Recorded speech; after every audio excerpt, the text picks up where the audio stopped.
So heto na mga kaboksing at muli nating panoorin itong naging laban ng pambato ng Malasiki Pangasinan na si Runerick Ballesteros. Sa labang ito ay makakalaban niya ang kapwa Pinoy boxer na si Roger Ocom na tubong Kidapawan City, Cotabato. Ang labang ito ay naganap kahapon, January 26, 2026, mismo sa hometown ni Ballesteros. At ang video na to ay hatid sa atin ng lokal na pamahalaan ng Malasiki, Pangasinan. So shoutout po sa inyong lahat dyan sa Malasiki, Pangasinan. So bago ang laban mga kaboksing, itong si Roger Ocom ay may professional boxing record na mayroong 6 na panalo, may 1 talo at may 5 panalo by way of knockout. Samantalang itong si Runerick Ballesteros ay may professional boxing record na mayroong 6 na panalo, undefeated ito at wala ngang talo, may 1 draw at may 5 ding panalo by way of knockout.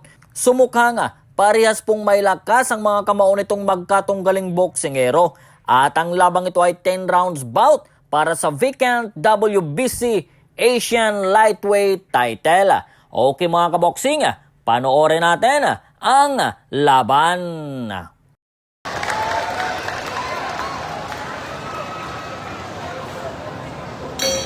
Round number 1.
So ayun mga kaboksing, nakakagulat at napakabilis po ng pangyayari. Hindi siguro inisip ng mga taga Malasiki Pangasinan na ganun ang magiging resulta ng laban.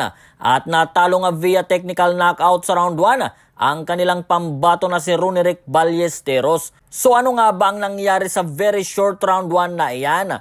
So sa unang bahagi ng round 1 ay agresibong sumugod at nagbitaw itong si Ballesteros ng mga kombinasyon. At tinamaan naman niya itong kanyang kalaban na si Roger Ocom at mukhang bahagya pa itong nayanig. Ang problema dito mga kaboksing ay mababa ang depensa ni Ballesteros habang mabilis na nakaabang ang right and left counter punches nitong si Ocom. Kaya sa pull ang panga ni Ballesteros sa pangalawang counter right hook ni Ocom na nagresulta ng pagkatumba ni Runerick Ballesteros. Kita nyo naman na mukhang nanigas si Ballesteros at nahirapan itong makatayo. At nang makatayo ay hilo pa ito. Although tumama ang kaliwang suntok ni Ballesteros at na-outbalance doon si Ocom, pero kitang-kita na hindi ito sapat para indahin at masaktan si Ocom sa mga suntok na iyon. At sa pagkakataong iyon ay wala pa sa tamang balanse si Ballesteros at sira na ang depensa nito.